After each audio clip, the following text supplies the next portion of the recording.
Hello, here is the lecture on important people in the Baroque era. Okay, so the Baroque era contained many great composers from many different countries. The main musical countries during the Baroque era were Germany, Italy, and England. So Germany, Italy, and England are the three. Germany and England are the blanks. We will only discuss the greatest composer from the Baroque era, J.S. Bach, who was a German organist and composer. So he was German. So here we go. Johann Sebastian Bach, that's what the JS stands for, was born in 1685 and died in 1750. Okay? Bach's huge volume of musical works marked the high point of the Baroque era, so musical and high. He was born in Germany, and he worked there as an organist, harpsichordist, and conductor. Bach had several prestigious jobs. Several is the blank. He worked as the court conductor for the Prince of Cöthen, so you say that, the Prince of Cöthen, where he directed and composed for the prince's orchestra. So yesterday we talked about in the Baroque era you could work at four different places: churches, court appointments, big cities, or the last one is opera houses. Okay. Here first Bach worked as a court conductor for the Prince of Cöthen. Okay, so he's working for a court appointment. So back to the sheet. He worked as the music director also of St. Thomas Church in Leipzig. That's how you say that. So he was a court appointment, he had a court appointment, and he worked for a church at different times in his life. So St. Thomas Church in Leipzig. He rehearsed, conducted, and composed extended work for chorus,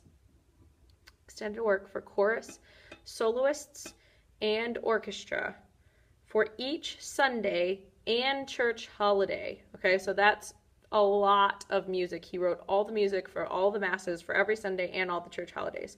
He was also responsible for the musical education of more than 50 students each week. So there was an orphanage connected to St. Thomas's, and he was basically like the music teacher for all the orphans there. Musical education of more than 50 students each week. So he worked at St. Thomas for the last 27 years of his life. So he worked for the prince first and then went and worked at St. Thomas's. 27 years of his life. Bach composed music in every Baroque era genre, except opera. So he never wrote any opera, but he wrote all other types of music that existed at the time. Bach's works in both instrumental and vocal genres are a combination of polyphonic texture and rich harmony. Okay, polyphonic is on the board. Polyphonic texture and rich harmony. Bach married twice. And he had combined 20 children, okay? 20 children from 2 women. So that's crazy. 4 of which of his children became musicians themselves. He composed music right up to his death in 1750, so he was writing even as he was old. Even though his eyesight has deteriorated and eventually he was completely blind. So he was writing music, basically having an apprentice that we talked about yesterday, an apprentice write everything down. He would tell them what to write and then he would write it. Okay, moving on. Important people of the classical era. So that's all we're talking about, the people in the Baroque. Here are the classical people. The classical era contained significant composers that are still affecting music today. Okay, Wolfgang Amadeus Mozart. Mozart's written on the board. It has a Z in it in a weird place. And Ludwig von Beethoven. Okay, it looks like Beethoven, but it's on the board as well. Okay, here we go. Mozart. He was born in 1756 and died in 1791. W.A. Mozart was one of the most amazing child prodigies in history. Okay, a prodigy is when there's a child who's too young to be this good at something. Okay, he's too young to be this good at something. But he was a child prodigy. Okay, he was born in Austria. Austria is on the board, but traveled quite a bit as a child. By the age of 6, Mozart could play harpsichord and violin. He could improvise fugues. Fugues is a type of music. The word is written on the board. Fugues. It's a type of classical and Baroque genre that we're going to talk about tomorrow, and read music perfectly by sight. Okay, so you could just put something in front of him and he would play it perfectly on harpsichord and violin. Okay, by 8 he wrote a symphony. Symphony's on the board as well. By 12 an opera. By 8 he wrote a symphony. By 12 he wrote an opera. He was constantly touring as a child prodigy with his father. Okay, his father Leopold was a court musician, so his dad would take him and travel around, and he was basically like a celebrity. Okay, because he was so young and so good at stuff. Between the ages of 6 and 15. So he did that between, like, basically his whole childhood was just touring and playing piano for famous people, okay?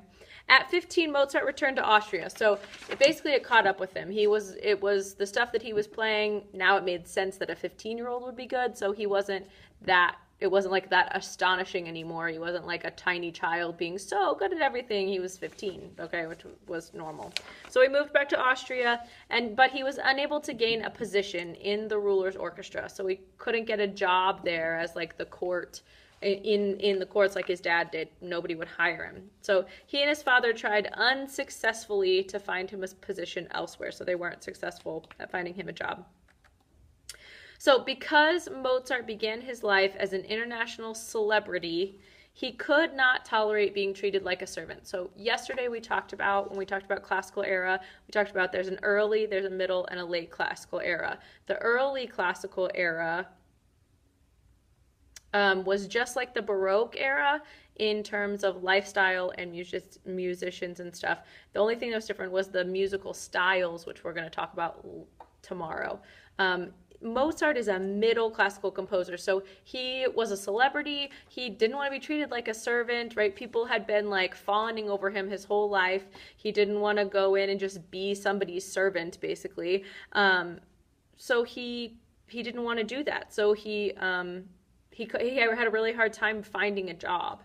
He eventually moved to Vienna, Austria. Vienna's on the board. Austria, you've written a couple of times, where he befriended Joseph Haydn. Haydn's on the board. Looks like Haydn, who was another composer that kind of helped and mentored him. While in Vienna, he wrote masterpieces in all the musical genres of his time. So he had great pieces of music in every single genre that existed at the time.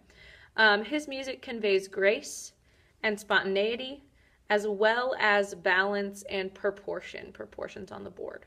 His music conveys grace and spontaneity, as well as balance and proportion. He also composed incredibly fast.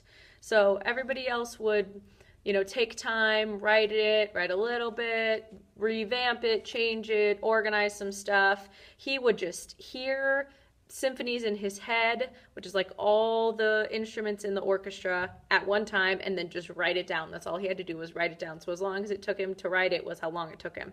So he wrote his last 3 symphonies in 6 weeks, which is amazingly fast.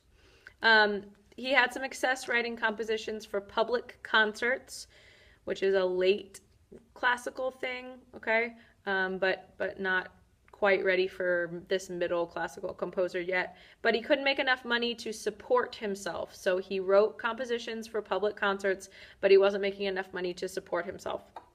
He died in poverty. He was utterly destitute, which means he had no money, shortly before his 36th birthday. So I'm sure everyone has heard of Mozart, and he did all of this in his life before he was 36.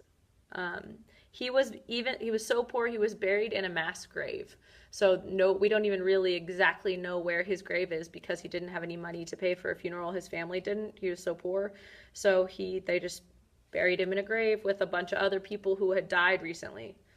With all of his struggles, it's easy to see and clear to see that Mozart is a middle classical composer. Okay, so he fits all of those standards. Super talented, but just it was such a changing time that he couldn't find the exact right job for him that fit in with the changing ideals of the time. Okay, moving on. Beethoven, 1770 to 1827. So he is old. He came after Mozart, Bach, and then Mozart, and then Beethoven. So Beethoven represents the highest level of musical genius. Genius is the blank. Highest level of musical genius. The innovation and creativity in his compositions profoundly influenced the path of formal music. So he changed the game. He changed a lot about music and what was coming after it. So I'm going to read that again. The innovation and creativity in his compositions profoundly influenced the path of formal music. Beethoven was born in Germany into a musical family, so his dad was a musician. He worked as an assistant to a court organist, okay, and learned to play keyboard instruments during that time. So he was somebody's assistant, and he learned to play keyboard instruments during that time. That means like harpsichord and piano. When he turned 22, he moved to Vienna to study with Haydn, the same Joseph Haydn that was friends with Mozart before, okay, and lived there for the rest of his life. So once he moved to Vienna, he never left again.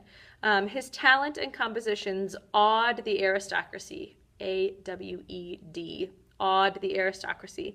They showered him with gifts. They just loved him. They loved the music that he wrote, and he was kind of like a surly guy, and they just really liked him. They showered him with gifts. By 1809, 3 different noblemen had committed themselves to giving him an annual income, with the only condition being that he stay in Vienna. Okay, so that means that 3 different rich guys are saying, I'm going to give you $20,000 a year. That's an exaggeration. It wasn't that much, but $20,000 a year to stay in Vienna. That's all you have to do. You don't have to write music that I like. You don't have to come see me. You don't have to do anything. All you have to do, I'm going to give you this money so that you stay here and you keep composing music in Vienna, because that's where I live and I want to be. So they pledged themselves to give him money every year, which is insane. That's crazy. He also made good money giving piano lessons. So he's a late classical composer. So we talked about it yesterday with the Industrial Revolution and the Enlightenment, more middle class families wanted their kids to take piano lessons. So he was making money giving piano lessons. He also gave public concerts, which is a late classical era thing, and selling his compositions to publishers. So publishers are starting to print music, and so he sold some compositions so that they would print them and sell them, basically. So Beethoven has an emotional crisis when he turns 29. He starts to go deaf. So for a musician, going deaf is kind of a big deal. So he starts to freak out a little bit. And from that point on, his style of composition changed. It becomes extremely intense and powerful. Extremely intense and powerful. All his dynamics, which you know about, louds and softs, get louder. Everything gets louder, okay? He starts kind of banging a little bit. He also was a perfectionist, so he worked long and hard on pieces, sometimes years on a single symphony. During that time, he would compose other shorter works. So sometimes years on a single symphony while composing other shorter works. That's compared to like Mozart, who wrote 3 in 6 weeks. Okay, Beethoven would spend years and years and years on one. He only wrote 9 symphonies in his whole life. Being a perfectionist, he only composed 9 symphonies in his whole life. Sorry, I just said that. So because he was so picky about everything, it took him forever to do it. So Beethoven bridges the gap between late classical era and early romantic era. So that he ends the late classical and kind of gets us into romantic era, which is the next thing we're going to talk about after we do this unit. So he's late classical and then bridges the gap. Okay, feel free to play it again if you missed anything, or try to talk to somebody next to you and see if you can get some stuff you missed. Okay, bye.